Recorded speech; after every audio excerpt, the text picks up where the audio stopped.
All right, so you've clicked on the video to watch about the benefit of having a full underwriter approval and how it can help you get your offer accepted, especially in this market. I have a client that I've been working with for about a month now, and she recently got her offer accepted. The really cool thing about this is that her offer was accepted and it wasn't the highest bidding offer. There were actually 2 offers above hers that they bid a higher amount. How did she get her offer accepted? Well, she had a full underwriter approval. Full underwriter approval is better or bigger than just a pre-approval. Pre-approval is provided by your lender, your loan officer, after they've reviewed your application, your income documents, assets, employment, all of that stuff. And it is good. Don't get me wrong. A pre-approval is where you want to be, especially if they've reviewed and verified all of your financial documents. But it's not the ultimate thing you can get. You can get an underwriter approval letter. It has the underwriter do a full review of everything, all the items, your assets, income, employment,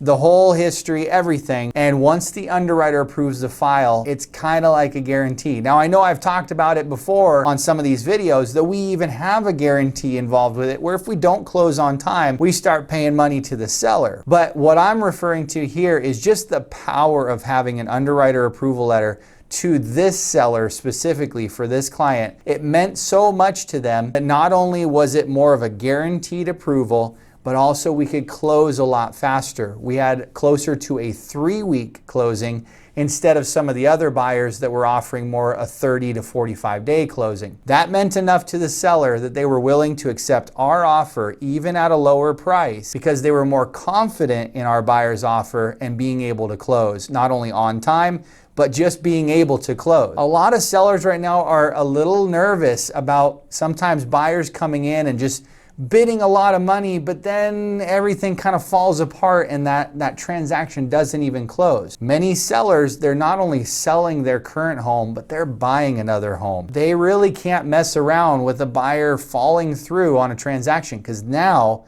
that affects their ability to buy something else. And when I had a conversation with the listing agent on this one, I was able to share that with them. Yes, our buyer has gone through full underwriter approval. We've reviewed the income, the employment, the assets, everything. We can close quickly. They gave that information to their seller and the seller accepted the offer. We're seeing a ton of success with these. Please make sure you get an underwriter approval if your lender offers it. If they don't and you want a lender that does, I'm happy to help provide that for you and do a review of your application. Thanks so much for joining me on this week's tip. Have a wonderful week.